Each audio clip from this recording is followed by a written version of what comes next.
Okay, so you should all just get a quick notification up there that we're recording. So look, I'll do the welcome, and I'll hand over to Liam. So look, these are all very welcome to this morning's Ready and Able session. And this session, I suppose, is focused on helping community groups to to to get re-engaged, I suppose, and to help them to re-engage with their community as they're going forward, and those kind of practical steps around reopening and getting ourselves up and running after the current lockdown. We are delighted on behalf, I suppose, of the Volunteer Centre and Donegal Local Development Company to have Liam Scollan with us. We first, I suppose, met Liam a year ago, where he came in to do risk assessment sessions with us around kind of community centres reopening and community facilities and all of the very practical things that had to be put in place to address those kind of COVID issues and those COVID concerns. And I think a lot of the COVID things that are going to come out as we go forward are concerns, probably more than issues. But you know, if people aren't comfortable coming into places and aren't comfortable with facilities and aren't comfortable being out in public, then there's something that we have to address and something that we have to work with. You know, you'll see, I suppose, some of you are in offices and some of you are in homes. I'm in an attic bedroom in my house for this past 18 months and probably will be for another while yet. But, you know, it's the way we've had to adapt, I suppose, as service providers and as people who are engaged within the community sector to be able to maintain that connection with our people, provide services, and hopefully now as we start to kind of re-emerge, that we'll be able to start physically having those connections back to people. So I suppose on behalf of the Volunteer Centre, we're available and we're open to be of assistance to yourselves as you're reopening. We're in the process at the minute of doing a survey with volunteers all across the country. We kind of partnered with a number of other volunteer centres just to look and start mapping out the concerns that people have about coming back to volunteering. And these are the kind of the more experienced volunteers. We're not calling them older volunteers, we're calling them the more experienced ones.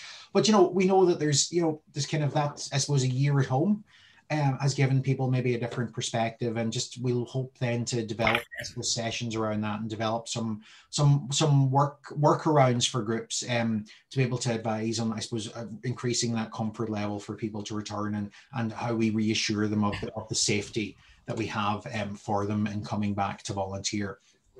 DLDC then equally are working on a range of different sessions and a range of different initiatives. And I know that there's another training course next week. I think it's looking at, geez, I can't remember what it's looking at. I'll check and I'll tell you in the chat. But anyway, Mary McFadden, what's the one next week looking at? Anyway, so we have that other sessions coming up, but equally, I suppose, like DLDC are available to be of assistance. You know, if you're struggling with anything, you need guidance around policies or developments, or, you know, you're looking for help around kind of moving a group forward or creating a new group or developing anything in and around the area, then we're here to be of assistance to help with that. So, you know, you get in touch with Margaret Larkin, who would have been emailing you all out around those sort of areas. And then more broadly within DLDC, or for those in any show and within IDP, there's a great range of supports available around kind of getting people back to employment, because I think that's going to become something as, you know, businesses get reopened, as people get back to work, or, you know, unfortunately there's businesses that won't be able to reopen, and there'll be employees who maybe over this past year have decided they don't want to work in certain sectors and they want to try to change something. So, you know, if you're their point of contact in the community as to where they can go and get help or get assistance, send them to DLDC or to IDP. There's a range of people there and a range of supports around, you know, kind of upskilling and CVs and short courses, and maybe re-looking at different opportunities for them. So look, that's the party political broadcast done. I think I've satisfied all the requirements now of the funders and of the program. So look, I'm going to hand over to Liam, who will introduce himself and will lead the session kind of for the next hour and a half or so. With the questions, if you have a question, just, you know, interrupt, ask it, you know, try to be respectful of each other and not all be piling in, but, you know, just come in over on the session and ask. Okay, Liam, I'll hand over to you. Thank you very much, folks. Thank you, John, and thank you to Donegal Volunteer Centre and Donegal Local Development for having us on here. I'm Liam Scollan. I'm here today on behalf of Carmichael in Dublin. We'll talk more about that later. And on another sense, I'm just across the bay from you there in Sligo, in Dromard, looking across the bay up into Donegal. That's where I'm based. And for a good number of years, I was the manager of Ireland West Airport Knock, or the CEO, and before that, the Western Development Commission. So, and then all the time being very much involved in the voluntary sector, as of course Carmichael over many years. So, I'm going to do a slide presentation, and I'll tell you more about what comes with it as well. And it'll all be about ready and able and coming back in the throes of COVID. So maybe before I open up, one or two things to say is, one, I'm very open to questions and comments and things like that. And, I'm not a person who steamrolls through a PowerPoint presentation and then, takes questions at the end or something. Happy to have a discussion. There's so much experience in the room, so I'm very happy to hear people. And even if in the middle of the presentation, even just to sort of, if there's something that's glaring at you, that you can feel, you can unmute and say hi. So before I start, actually, even just to take a temperature of the things, how many here, just put your hand up on the screen if you like, were at the session last year in 2020? Okay, interesting. All right, so if some from last year and some who are new. Okay, that's useful to know. And any particular, would anyone like to, we haven't time to go around the room or anything like that, but does anyone in particular feel, look, here's something in particular I would love to get out of today, just to sort of help me take the temperature, if you like, of the room before going in? Mary McGrenry here, Irish Wheelchair Association. We've worked throughout the whole thing in the community, formerly day services, and we resorted to outreach services, and then when the levels allowed, we reverted back to restricted day services, outreach services, and since February of this year, vaccination runs. If you want a vaccination, we seem to be the go-to for transport. And I suppose even though we have our own policies and all the COVID paperwork, I'm just looking at it as an outsider because I think it's useful to see, is there going to come something up here as we reopen even further, that we haven't thought on. So yeah, I'm looking forward to it. Okay, Mary, that's useful because there are lots of new things that have come in. And John is just saying for people just to maybe register in chat as well, your organisation and stuff there. Any other points? Any other comments? Sorry, Liam, if I could say one more thing, I suppose the elephant in the room for everybody, and certainly within the care sector, is risk assessing vaccinated versus non-vaccinated.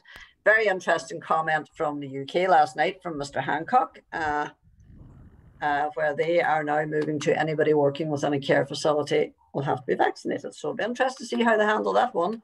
Yeah. Because you've bodily integrity and all the rest of it. So we will see. But yeah, that actually for us between staff and indeed service users, because even within this sector, people have chosen not to be vaccinated as is their right. So that's giving concern, particularly for people like myself, managers of services. Where do we go from here? And nobody within this country is offering guidance. Yeah, I've been busy looking for it. Yeah. So that's great, and we will talk about vaccination for sure.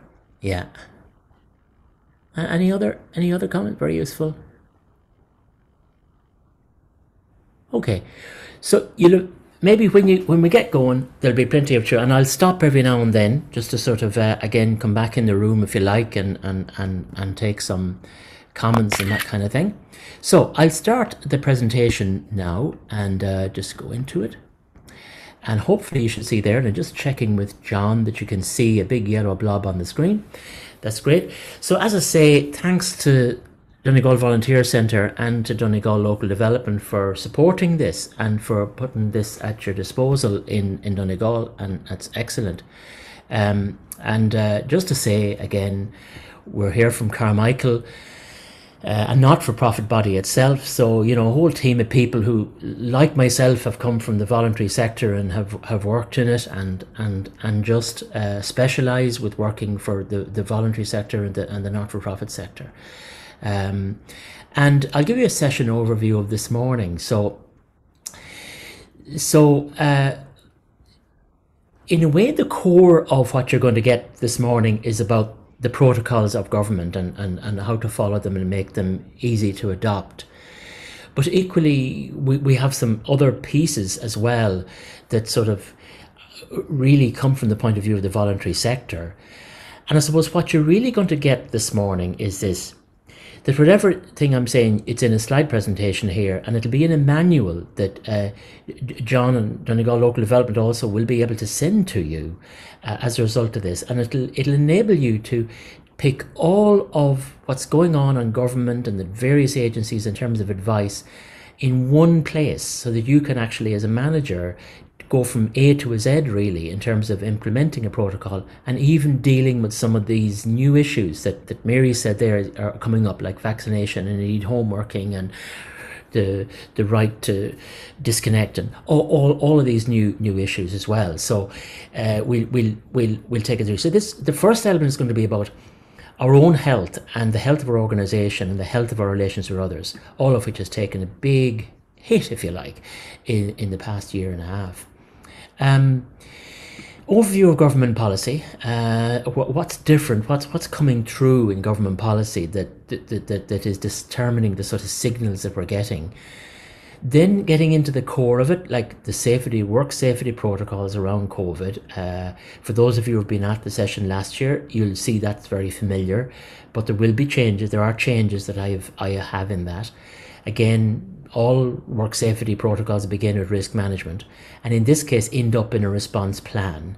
And really what is happening is this manual that you will get with this, which I'll show you this morning, will actually allow you to build a response plan yourself for your organisation. And then there are things there coming in, new things that you see there on the screen. The new tools is the heading there. And one of the things I've developed, as well as the manual, and the manual is about 40 pages, within that and in addition to it, John will be able to send you some policy templates regarding some of these issues that we're raising. So if we're discussing stuff this morning like consultation or working from home, you will also be getting a template. I say to Grania, 4 o'clock at college for Kevin. You'll be able, so just kind of remind people to mute themselves because we're being recorded. That's great. Thank you very much. So just to say that these templates will allow you, like the manual itself, to get straight stuck into creating it for your own organisation and allow you to concentrate on bespoking it to your organisation and dealing with the real, the issues that you have, rather than tearing around trying to find, how am I going to put this together, And then finally I will explain the manual, take you on a tour like you're buying a car, really, just take you on a tour of the thing at the end as to what you're getting. So that's kind of a session overview. So we'll start with the whole health dimension, our own personal health and our organisation's health. And if anything has come into focus, as you well know, in the past year, is health, funny enough. And in the old thing in 2020, I was saying, look, it was important to ask ourselves the important questions, because as the voluntary sector, that's what we're in existence to do, in a sense, is ask the vulnerable, how are you? And then to hear the answer and do something about it. That's really my definition sometimes of the not-for-profit sector. And there was never a better time to ask those questions of our colleagues than now, in terms of how are you? And so, but now we're doing it in a workplace, and it's going to determine how much we ask the questions and listen to it and do something about it with our colleagues. Is going to determine the quality of the workplace now more than ever before. How we relate to our workforce, how we organise our workplace, the type of work we do, and how we change both of those depending on the type of work we do. It ultimately leads to, hopefully, a positive experience for people coming back in to do their normal jobs. But things have shifted, and for instance, You may have old goals that are still relevant in your organization, but now there may be new ones, there may be new shifts. So it's time for your board to get together, it's time for key managers to get together and look at this enormous disruption that has happened and what are the impacts. Time to look at the sort of the big picture. How we work. Do we work from home? Do we blend? Do we go to work? How do we do it? What sort of arrangements have we got in place? In terms of the external organizations, what new relationships have we got? Have things shifted? How do we come up with solutions to sort of things where we're breaking new ground? Typical example there being on vaccination. We're in completely uncharted territory as regards how we handle things like that. There isn't a rule book. There are just, unfortunately, too many rule books, but we have to try and find which one is relevant to us. Leadership and governance. Ultimately, it is a time for leadership and for, being brave and courageous in making decisions and in bringing people with us and avoiding disputes that can readily be created when there is confusion and uncertainty over what we do.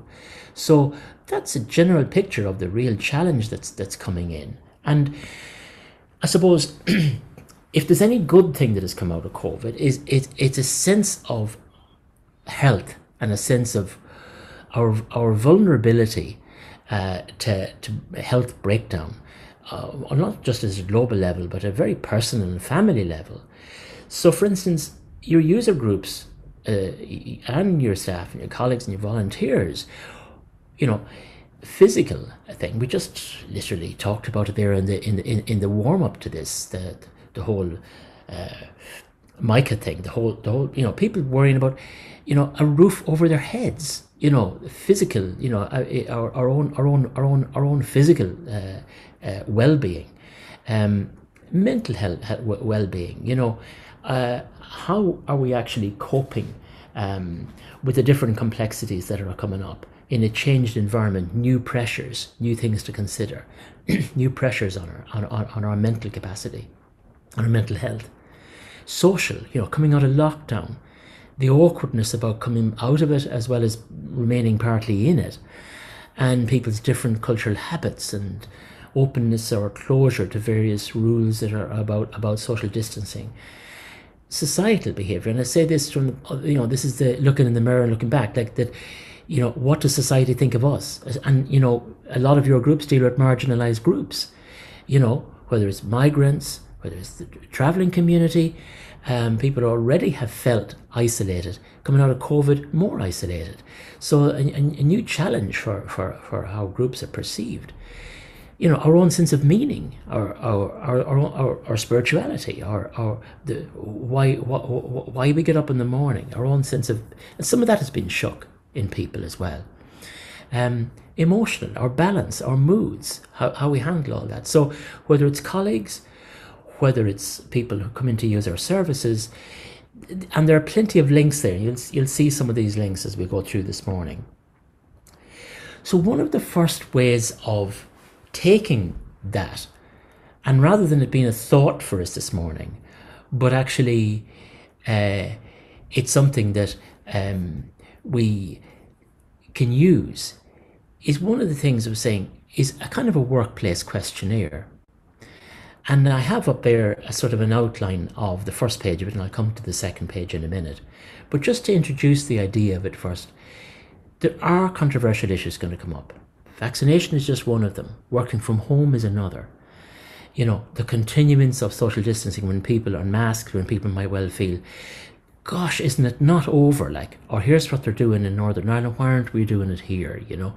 So things like that. So at the outset, to take a temperature, if you like, of people coming in, before these things become issues, how comfortable are you coming back? A scale of 1 to 5. And where is the discomfort? And what do you feel about that? How familiar are you with the protocols we have for operating safely? And is there any suggestions that you might be able to make in relation to them? Things like, what changes would you like to have in the workplace? Home working or a mixture? Or just go back to where I was pre-COVID? because of vaccination being rolled out, what sort of changes may be necessary? What suggestions would you make? How about comments? Very simple questionnaire. And by the way, this comes with obviously the presentation. You see it there, and you'll get a template for this as well in the work manual. So don't worry about anything you see here, and anything I say you'll literally get in the manual or in the presentation, and you'll definitely get it in the recording. So far we've talked about health, and in a way, as is the style of this presentation this morning, you can get something that'll help you implement it when you go back, rather than trying to work the way through it again. So that's open. That we'll be coming back to that thought lots of times about that opening questionnaire. So consider that you're doing that internally. Well, what about externally? So like any voluntary organization is dependent on one or four of these relationships, all four of these relationships, one or two or three or four of these relationships. The relationships they have with their contractors, whether it's the HSE or the local authority, whether it's a charity shop and dependent on its customers, whether it's funders, whether it's PUBL and CSP programs, or whether it's individual donors. And because of the shifts that are going on, our relationship with these may have to up a gear in some cases. We may become less dependent on the contract now because it's not there. We may be more dependent on raising money, So we have to look at how are these relationships happening. And if we have it right internally and are together as an organisation, we can manage those external relationships a bit more. And none of this is in if you like, in a work safely manual as such that you'll get issued by government, but it's there in the background, and here's a way of concretizing it really and doing something about it, because how you manage people is going to be the basis of everything really from here on in terms of this protocol. The next thing to look at is government policy. What has actually changed? And I suppose the path ahead, this resilience and recovery plan, where is that ultimately? Like, where is the angst? If you're the government, where's your angst, if you like? And the angst is simply boiling down to these things. They're the KPIs, the key performance indicators, if you like. Are we keeping the case numbers down? How is hospital and critical care manageable? How is the vaccination rolling out? Are we scanning the horizon properly for new horizons, for new variants coming in? So ultimately, government policy is about safeguarding the country against that. So we'll talk a bit more about that. So again, in the context of looking at coming out of COVID, and say it's almost habit to say that COVID was 2020, and it's every bit as much 2021. And we've learned, at least from 2020, that even when you have all the measures in place, that indoor, you still have risks in these sorts of specific situations. Where people are drinking or socializing, guard is down, mask is off, etc., etc. Even in outdoor gatherings, where there's dense congregations, seasides, resorts, and all kinds of things, there's still risks. And there's this pressure to reopen versus the pressure to be safe. And so therefore, these are all going to create tensions in terms of people's, because there's no rule about some of these things necessarily that guides our personal behaviour and interactions once you're in them and once they're allowed, because people still have these fears. And there's the new variants, whether it's the epsilon, whether it's the different ones there, and these are more virulent, certainly at the moment. And again, they're a bit of an unknown quantity. We're not sure how successful these new variants are going to be in infiltrating the population.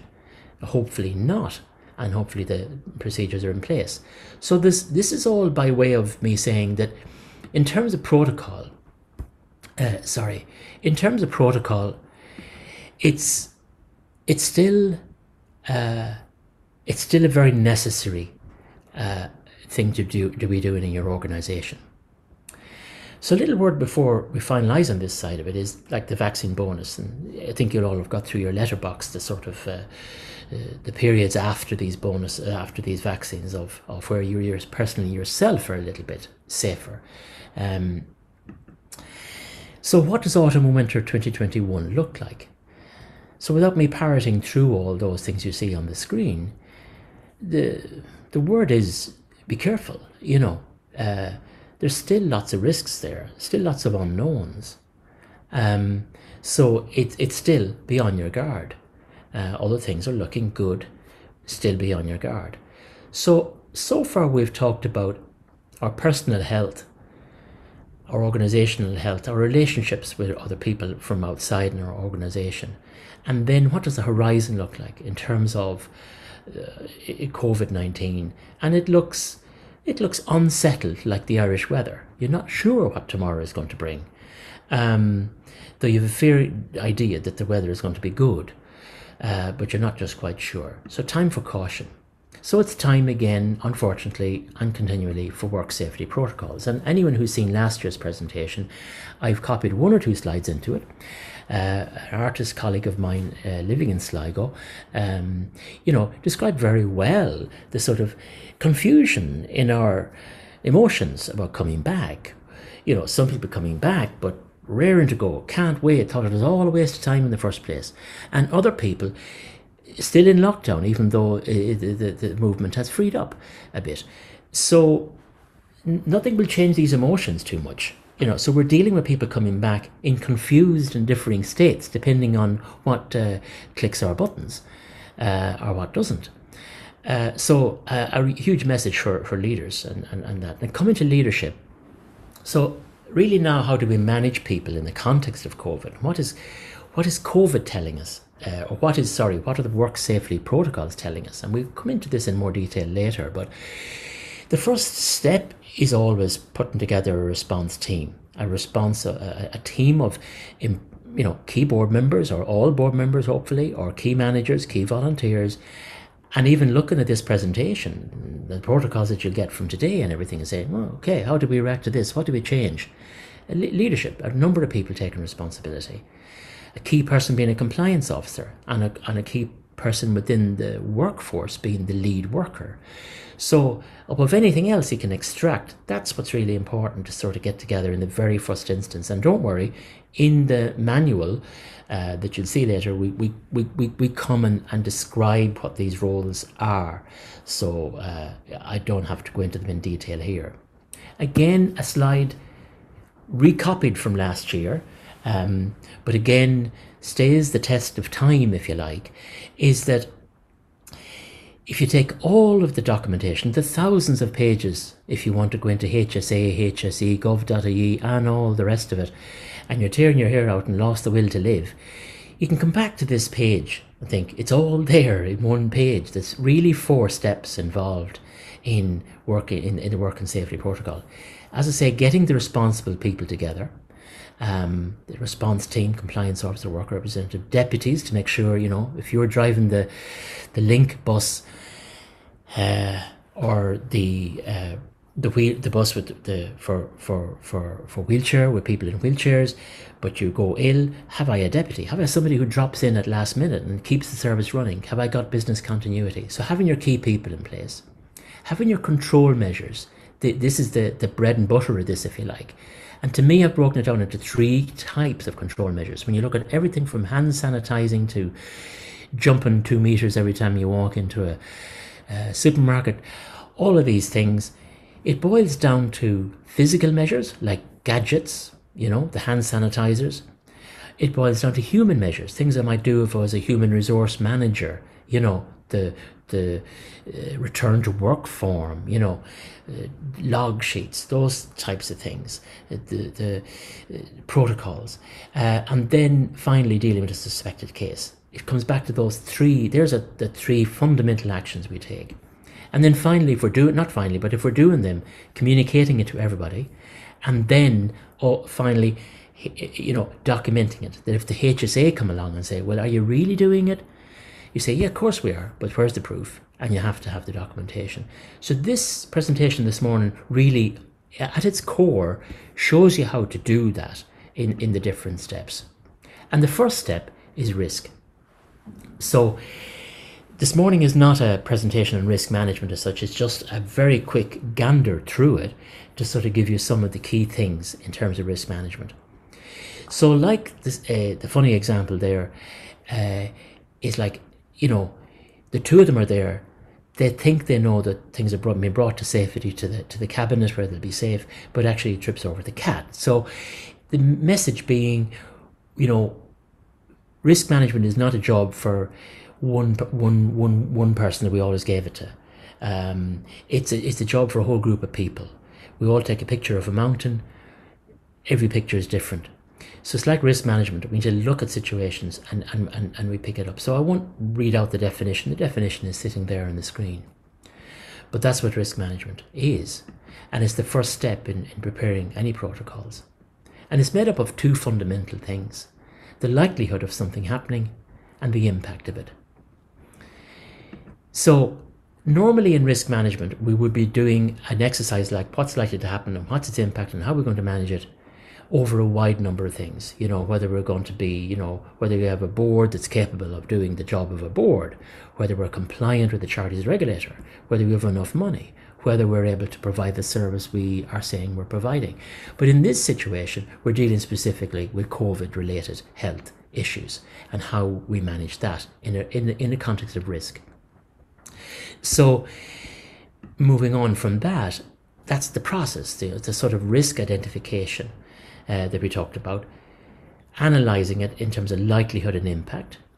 What measures what are we going to do about it, and how are we going to monitor it and manage it on an ongoing basis, because it's a live issue. So once you have identified that, you begin to look at sort of the different risks, and just an example of setting out a table of risks and how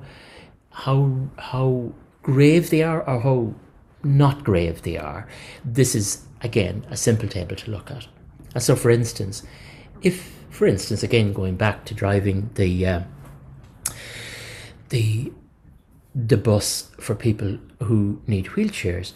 So let's say, you know, one of the people who are key involved in that goes off sick with COVID, or the likelihood of it. And what's the likelihood? Well, let's say we give it a 2 for likelihood.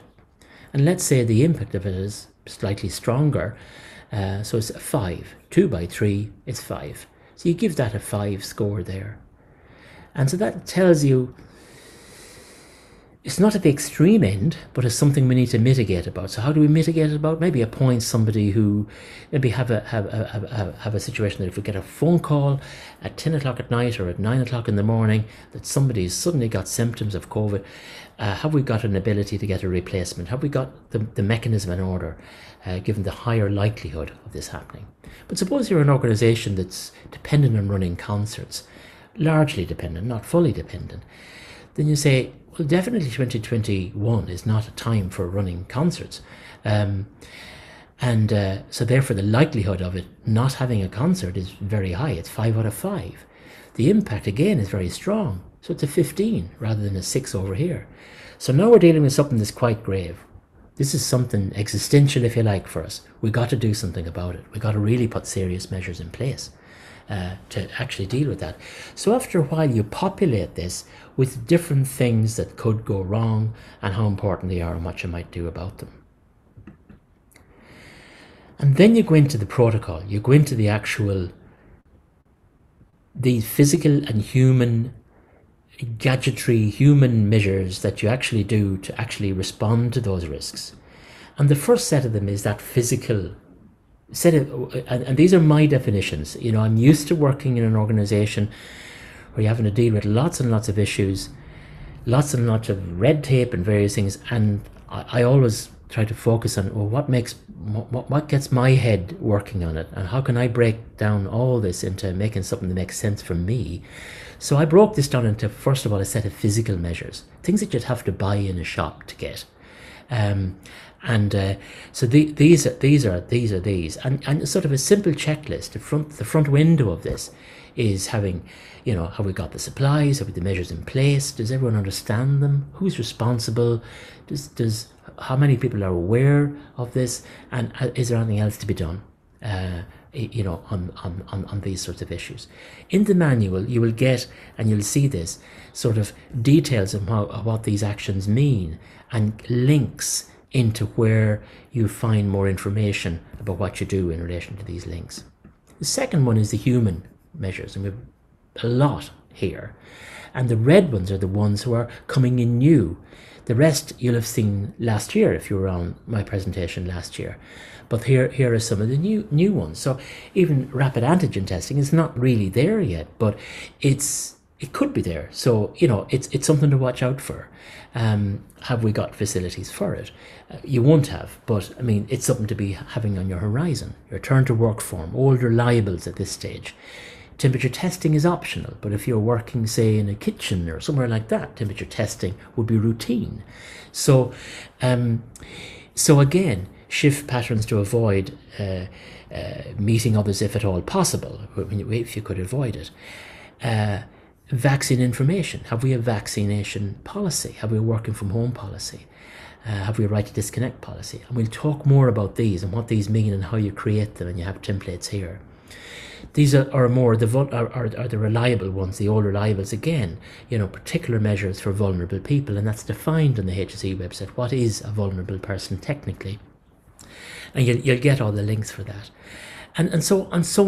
So in a way, that's the second move. The first one was the physical measures, the second was the human resource measures, and the third one coming up is what you do in a suspected case.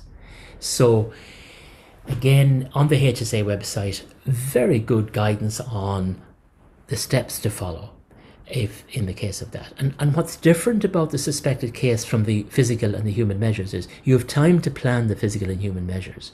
You don't have time to plan this. This is something that happens very suddenly, and it can be very disruptive. As I say, Philomena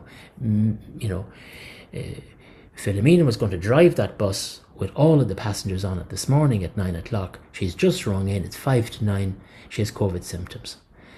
She doesn't come in and hug everyone in the bus and say, sorry, I won't be driving you today. So we have to have measures in place.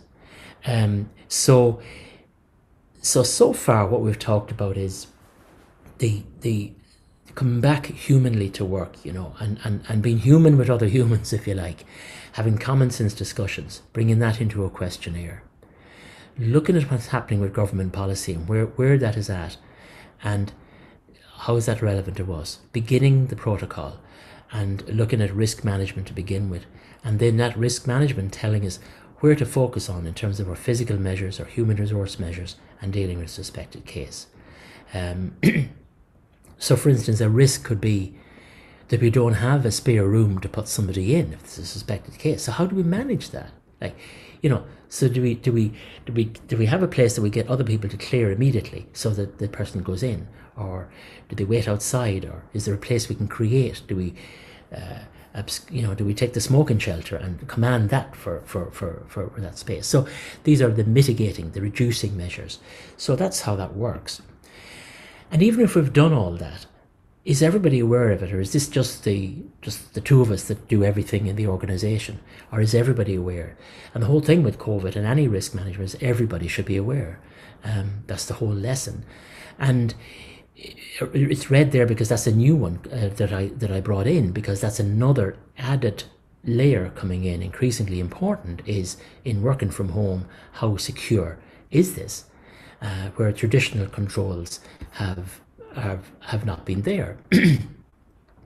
So what I'm going to do now, what you've got already is the core of the protocol, and here you have now some of the additional things that are coming in that make life just a little bit more difficult when we thought it was getting easy. So picking on one or two of those things. Why is lead worker representative? It was always there. Why is it in there as something that's got an added sort of dimension? Because a lot of the measures we're now going to introduce need consultation in the workplace, or they won't be successful because there's grey areas around them, like the vaccination that we'll come to. So, you do need a lot of consultation. That's why that early questionnaire is important, because it sets a positive seen. It gives a good smell, if you like, before you get into these things. You know, people turning up to work because, yeah, it shows I'm working, but that might not be the place to be. It might be at home. So it's to have home working policies, that kind of thing. So these are some of the new focal points coming in. So some of the new issues that are actually coming up are those, and I won't rabbit on with them. You know, they're there in front of the screen, and we're going to cover some of these in a bit more detail. So the personal health I've already sort of dealt with in terms of just being conscious, having that conversation with colleagues, and then coming into a questionnaire like the consultation, in terms of, you know, what's the mood in the organisation around some of these critical issues, and I've structured that for you. And then there are the others, and we'll cover these now into detail. We'll start with the working from home one.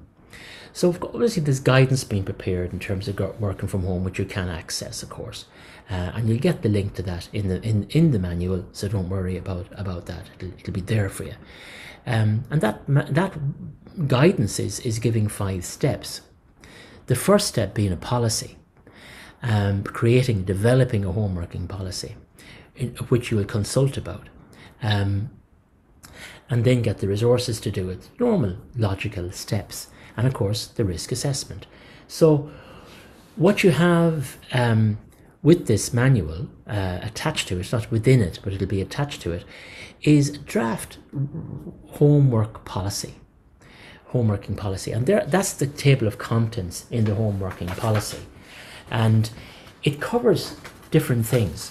So it starts with the nature of work. So the nature of work, obviously, if you're working on a construction site, you're not going to be working from home, or clearing ground or something. Then you're not working from home. But other cases you are. So the nature of work can determine it, but circumstance can determine it as well. Even if we don't have a home, you know, we don't decide that people are working from home.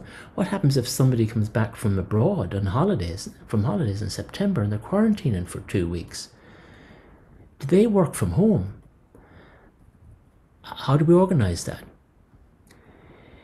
Can they work? You know, so these are all the sort of head-wrecking questions that are waiting for us to answer. So having a policy and having talked about that before it happens is very useful. Having dedicated space at home, you know, that sometimes is the employee's own or the volunteer's own responsibility. You know, a tidy house, free from interruptions and distractions. So this is well nigh impossible for some. Even though the work may be suitable, is it possible? Have they got broadband, for instance? And the sort of equipment, what are the facilities they need, the computers, etc., etc., to provide the training. Stress, and we'll talk about this in the right to disconnect, but the way of managing stress, not you know, if you're working from home, and if you're someone like me and will take a habit of working through the night, then you email somebody at 2 a.m. in the morning, they feel, crikey, Liam has emailed me, he's expecting a reply by 3 a.m. No, I'm not. So I should have at the end of my email, it suits me to work at 2 a.m. I understand it may not suit you. Reply when you're ready. You know, simple things like that we need to do now that we wouldn't have thought of doing before. But if you're constantly working from home all the time, these are issues, especially if you're operating across time zones. So again, the policy lays out some of those issues and how to manage them. And then, of course, of the risk assessment, which you nearly kind of start with when you're actually building it. And there's a whole risk assessment kit there, if you like, how the testing of equipment and the testing of the home itself. In terms of the facilities it has, and then there's a checklist of the issues. So not to dwell on that now, and there'll be a click link to a risk assessment, I think, from the HSA website, which if you're not comfortable with the manual and you feel, oh, I need more, you just go in there. So that will help you generate. So there's a template you will get. It's a 10-page template of a homeworking manual or policy, and that's the contents of it. And you can then not copy it into your organization necessarily, but adapt it into your organization. And it'll allow you to concentrate on what the issue is important for you, because some of these issues are common sense, but some you may have nuances in your own organization. So the next thing that comes up is protecting personal data. So if you're at home, the old protections we had around devices may not be still there. Are our devices secure? Do we lock them away? Whether they're laptops or other devices, phones, tablets, whatever. Are they encrypted? All of these things. Emails, for instance. Are we using our home or our work email? Are we mixing up the two? So again, I have a policy developed whereby you can actually work through these sorts of things or set of guidances on them as to what you do. If I'm at home and I'm using the cloud, is it a secure version of the cloud that I use, or am I just bringing the work stuff into a cloud that I normally use at home, but I haven't bothered to check if it's really secure?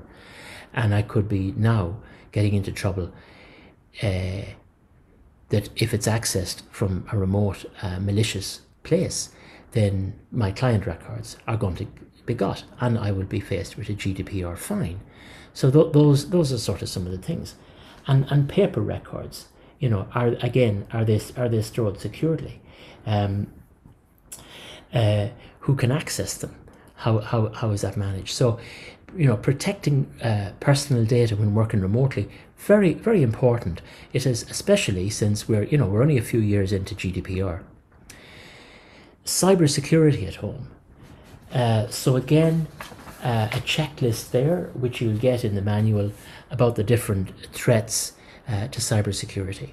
Whether it's the phone call that you'll get at home, if the phone call comes into work, someone else has taken it perhaps, or there's a well-tried and trusted policy, but not necessarily at home.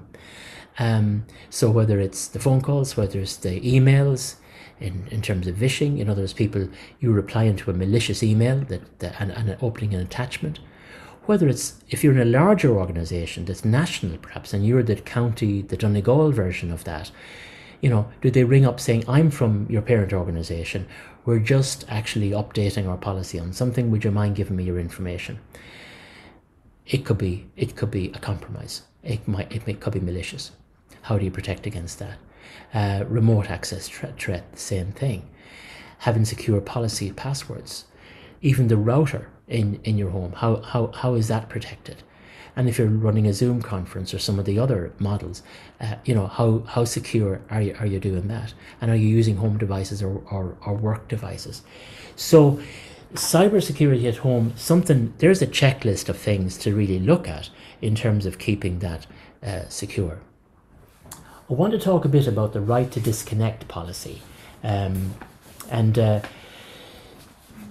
The right to disconnect is that ability to sort of be able to turn off your emails at a certain point when you feel you need to, at the end of the working day, at the end of your working day. And technically it is the right to be able to disengage from work and refrain from engaging in work-related electronic communications such as emails, telephone calls, or other messages outside normal hours.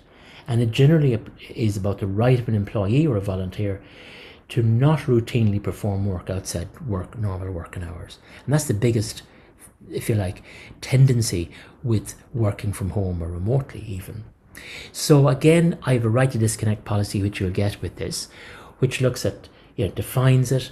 It defines the duty of the employer to protect employees and volunteers under two legal acts, under the Organisation of Work and Time Act and the Health and Safety Act. So even though the right to disconnect is not a law, it comes from two laws, and it would be used in the Labour Court in terms of any case against an employer. This right to disconnect, which has been managed by the Workplace Relations Commission, and you'll see a link there to that, because they're the guardian of the right to disconnect policy, which became formalised in May, I think, or is it April, May? I forget which, April, May. So the policy then has these different elements to it, the manager's role, in agreeing with staff, what are the working hours? Communications, even between colleagues, in the sense of, respecting a colleague's right to not reply to an email straight away. Holding meetings, not holding them during lunchtime. Just because I'm at home and it suits me to chew my sandwich while I'm having the meeting, and I'm a very busy guy, so I can only work during lunchtime. It's completely unfair for people who, under the Organisation and Working Time Act, have a legal right anyway to have a lunchtime. So, the right to disconnect policy, very significant duties for both the employer and the employee. So the duty of the employer is very much to show what the policy is, and to make sure it's created with a sense of good communication and consultation with all of the staff. But anyway, that's more about the right to disconnect. So before going into the vaccination issues, I'll just stop share momentarily and come in for any questions or thoughts so far.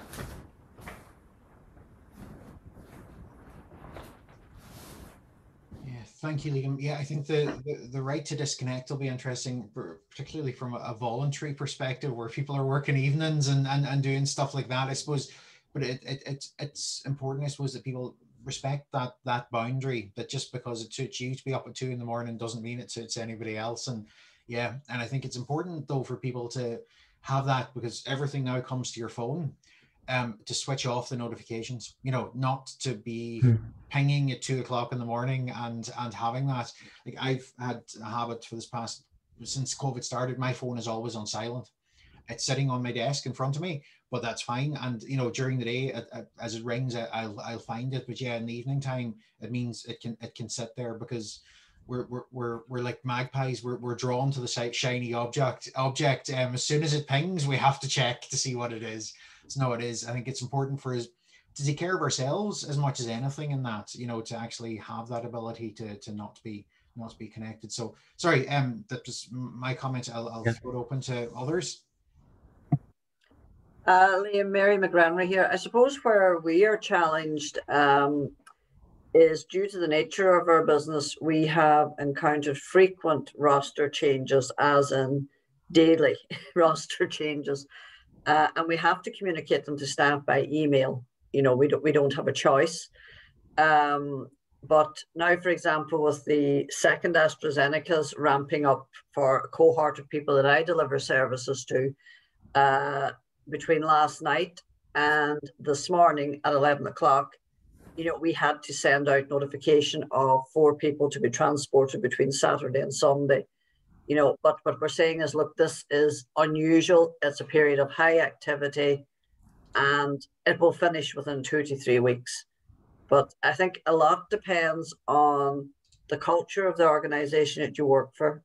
The right to disconnect is to be welcomed, because I would be a very poor disconnector, and people sort of realise that. But I suppose for the last year, I did get into the habit of saying, I don't need a response now.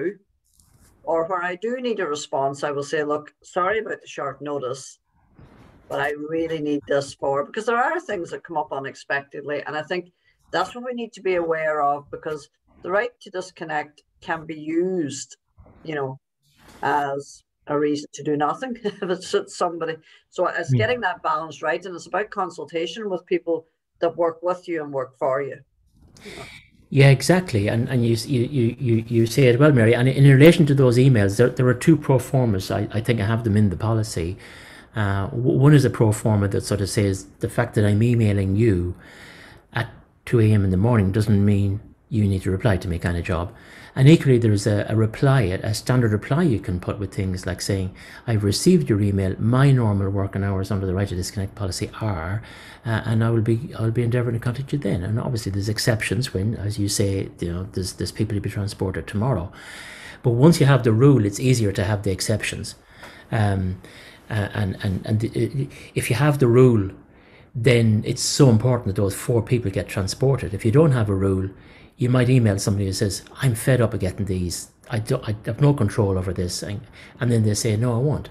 And then you're in trouble. So there is that. There is also the fact of having a right to disconnect policy makes it easier for a person who's trying to avoid work, frankly, to actually get away with it, because the right to work disconnect also lays down when you are connected, when you're expecting to be connected. So it allows us to manage it effectively, giving all our multitudes of characters we have working in organizations, that it keeps things on the straight and narrow, makes things fair. Any other comments, experiences of any of these policies so far? Martin Lynch here from Oval, Liam. Finding this morning very useful, very helpful, because I think whether it's John in his attic or me in my kitchen, or people trying to kind of blend work, the last 18 months or so have been extremely challenging. And for the most part, from our perspective, everybody's been extremely flexible in the workplace, workers, management, the committee, etc. But I think there is a real need to recognize now going forward that there's a real exhaustion level with people in terms of information overload, in terms of kind of adaptation, in terms of even things like you're saying about the the data protection. All of these things are extra kind of worries on people. And I also think that that's why I think this booklet is going to be so helpful, the manual. But I also think there's going to be a real need to focus on re-engagement, certainly for the likes of ourselves, with groups, with individuals as service users. That is going to take quite a bit of time to get that re-engagement as we go forward and reconnect. Yeah, dead on it is, Martin, and it is actually when people have studied the effect of COVID so far in 2020 and all that, is this re-engagement and connection that is the big missing piece. It's brought that up to a level beyond where it used to be, in terms of consultation. Yeah. Because it's important for people's well-being. If I've not been consulted with something, either as a service user or as a member of a volunteer group or whatever, I don't feel well about that. It gives me a sense of losing control.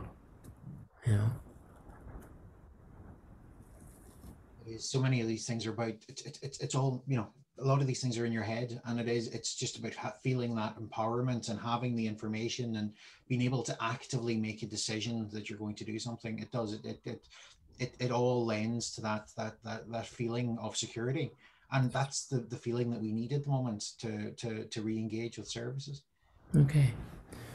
I don't know if you can hear me. I've had problems with my mic. Can you hear me? Yeah, a little bit dim, but I can hear you, Eileen. Yes. Yeah, I work with a family support organisation, and we have worked continually through the process. But we're actually now going back out face to face because we've, and there's that nervousness among staff again, and it's back to more.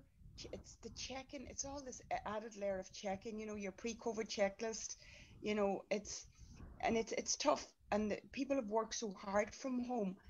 I don't know if we can manage to keep that level up when we go back, and it's getting staff aware that they have to step back a wee bit, because we were so available through the phone and WhatsApp, but now it's that, it's can we deliver the service as well moving out? Do you know what I mean? And I know we will, but staff are worried, and it's like you're checking their pre-COVID checklist, how long can you stay in a family home?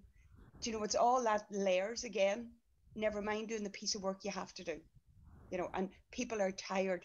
We're tired, but this has been great. I think it's just given us all a kind of a checklist again, and it's great that it's in one book so that we can go through all our protocols, even things like the working from home policy, like we've had ours, but we'll be doing a blended type of work. So to me, Liam, this has been great now this morning already. Thank you. Yeah. Thanks. I appreciate your comments, Eileen. Yeah, it is. It's a more stressful environment we're going back into. Okay, so I'll carry on. I've some more things to add, and I want you to take you through a workbook as well. So I'll screen share again, and we'll come to vaccination. So we had a very interesting discussion in the warm-up to today about vaccination and the fact that it's as clear as mud at the moment. So it's been rolled out. There's not a question about rolling out the vaccination or anything like that, but it's about how it's managed in the sort of work. So here are a number of considerations. And the good news again is I have a vaccination policy drafted. With a word of warning, it's very early.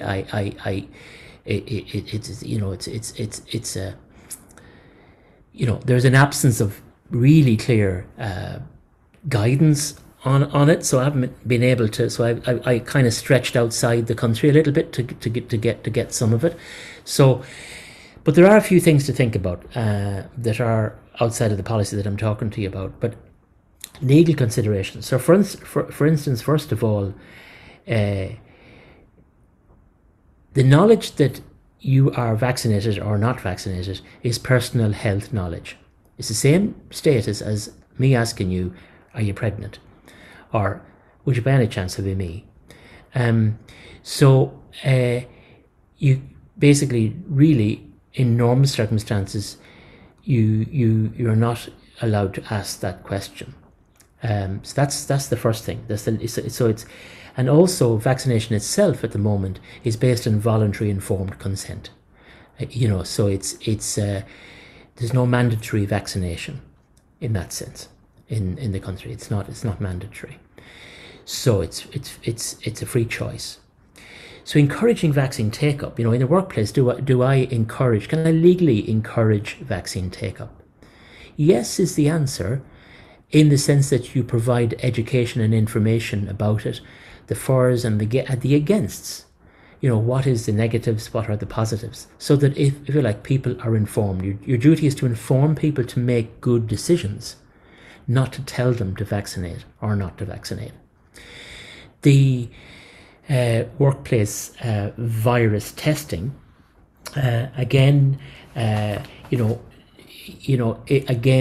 if there is any virus testing coming down in the future, that would at the moment have to be completely voluntary. Now, there will be exceptions in social care and medical care environments, but that again has yet to be determined, more clearly. And those of you working in the professions, I would love to hear your experience even this morning so far of what's happening. So vaccine hesitancy, some people will be hesitant because quite simply they're pregnant, in which case there's clear guidance to say to wait until you've had the baby. People may have a phobia of needles. They may have political reasons or religious reasons or various reasons. They're all valid reasons from the point of view of human behavior and human management terms, and to be respected. So, like anything else, when you're faced with a critical decision, in terms of vaccination, in terms of some of the issues around it, risk assessments is the important thing, because it's personal data, it's special data under GDPR. In other words, the sort of data that you would normally not ask people for. In terms of your overall risk assessment, though, if you have a risk assessment in your organization, to include vaccination in that, to consider how does this whole new culture of whether some are vaccinated, some are not, how does that add to our risks, and to sort of update your risk assessment procedures. So recording vaccination data is another thing. So it's private health information, and it's special category data. So without a compelling reason to record vaccination information, it would be a tricky thing to do from a human resource management point of view. Now again, that may change, legislation may allow that, but at the moment there isn't legislation really saying to a normal not-for-profit organization you can record someone's vaccination data. is vaccination mandatory? That point up there at the top. In an employment, can you make it mandatory? Short answer is at the moment, no, you can't. Unless, of course, it's in your contract of employment, which would be probably unlikely. Or again, as I say, there's a certain category of work that you're in where it's been already made clear and has become mandatory. Again, constructive dismissal. Let's say you don't make it mandatory, but actually, because you're the only one person in the organization that isn't vaccinated, and there are comments in the tea room meant for your ears, you may not feel like working there anymore. You can take a case of constructive dismissal. So it's an employer's duty to sort of create a fair and constructive environment about vaccination. And that's why that initial questionnaire that we talked about at the very outset of this, where you bring the subject of vaccination into an open and clear and respectful discussion among staff and volunteers, is the best basis to build anything upon. Because again, you could be faced with discrimination issues. Somewhere else in your organization, you will have an equal opportunities policy. That equal opportunities policy means that or a bullying policy means that our sense of self-respect is maintained in the organization. This could defeat that. So, again, yourself, it's a bit like arguing about, am I pro-Trump or anti-Trump, or am I anti-vax or am I pro-vax? So it's not for the employer to sort of argue one or other of these things, but it's for the employer to particularly ensure this doesn't disrupt employee relations. Again, GDPR is sitting there in the background as live as ever. So for instance, recording personal data, how long you record it for, all of those things are pretty important. So I have drafted a vaccination policy that you can look with a health warning written all over it, but it's at least a basis for you to sort of develop a policy at work before it becomes an issue, if it's not already one. So that's vaccination. So I spent a good bit of time on that because it's pretty critical. So I want to finish, and I know I'm gone over my time a little bit. Finish very quickly. Is that okay? Liam, if I could just say something. I've actually seen 3 job advertisements in the past fortnight, advertising for posts, 2 of which are frontline workers, 1 of which is a financial position.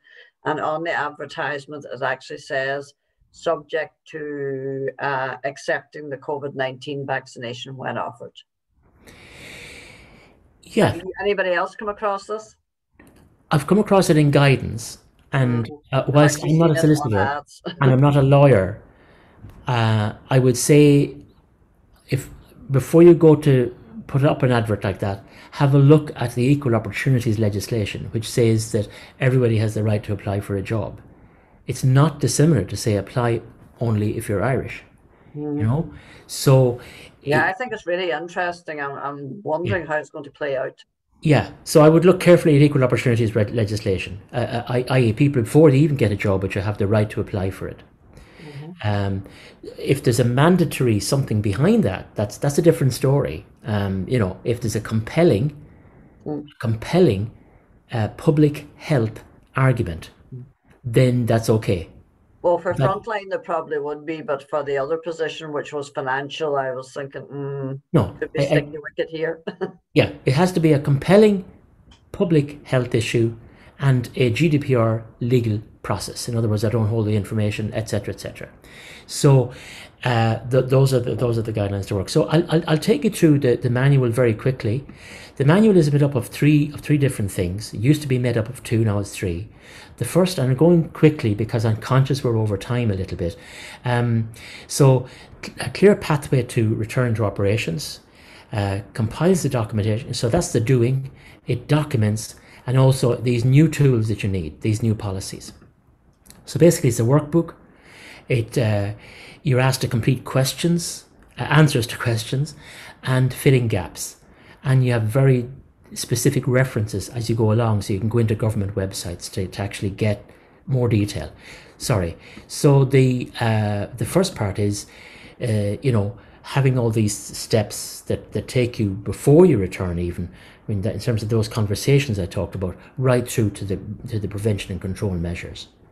You then go on to, even if you've done them, to transferring that and adding more documents to allow you to have, if you like, a set of documentation that proves to the HSA that you are compliant with COVID response. And then this is what I call optional content. The word empowerment was used there in the conversation, which of course this workplace questionnaire is, you see. So having those extra policies in place, and then resources at the end of it. So briefly also just to sort of say thank you from Carmichael, but before we go as well, and you see up there I won't pirate it through, that we're here to help in other things, I'll stop share for a second and share an alternative document with you. So just a second, I'll bring you to the manual.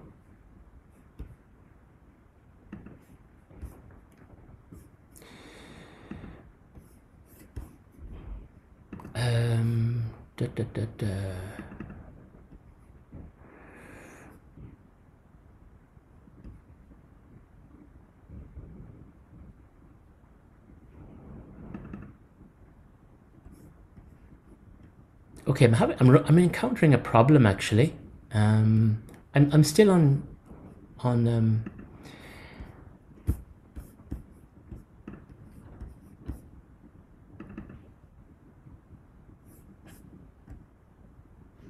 okay, I'll try share again, and hopefully this time I'll get it.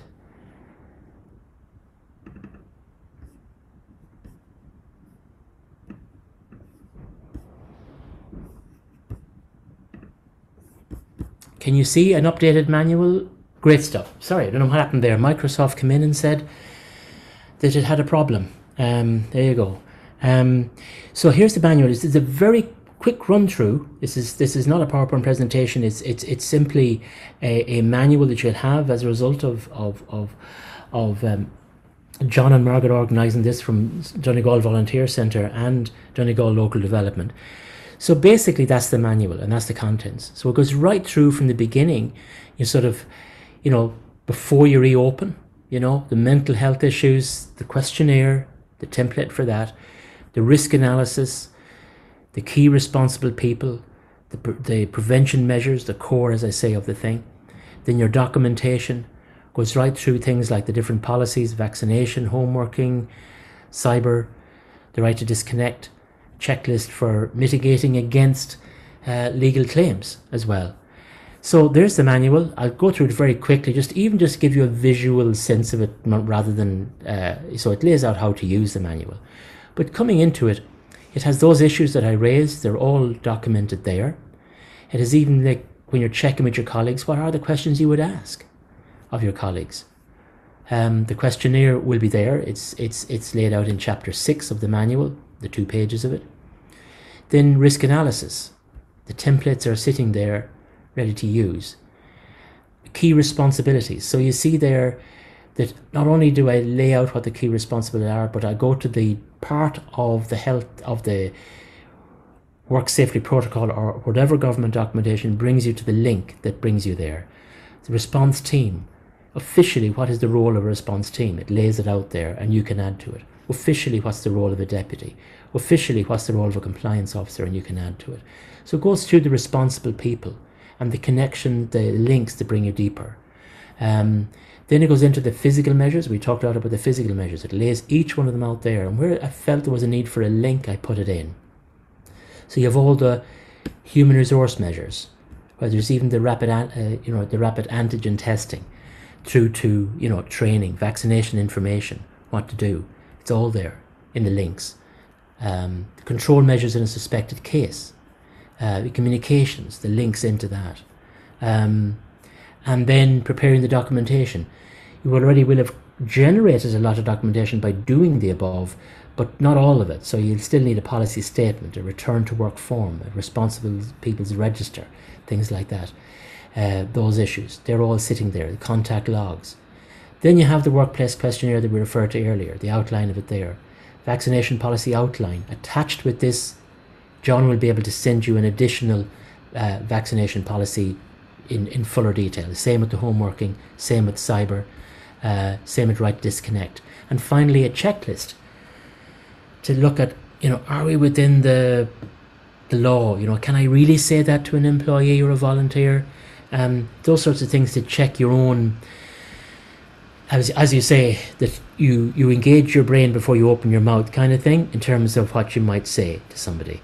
And that's basically it. It ends up with references. I handpicked these as someone I thought you'd be useful. Volunteer Ireland is there as a connection, very useful for the whole volunteering side. And that's basically it. That's the presentation. And,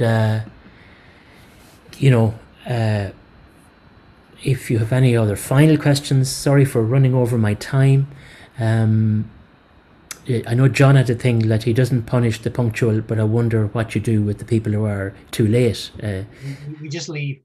No, Liam, look, thank you very much. It's really insightful, and it's fantastic to get the talk through, and then to actually just, rather than you should create a policy, or you need a policy, or you need to do something, here it is, because ultimately that's where we all start out from. We look for that kind of guidance document, and particularly, I suppose, in presentations, and Zoom is no different. People retain very little of the information that they're told, but getting that kind of resource booklet will be of fantastic assistance to groups going forward.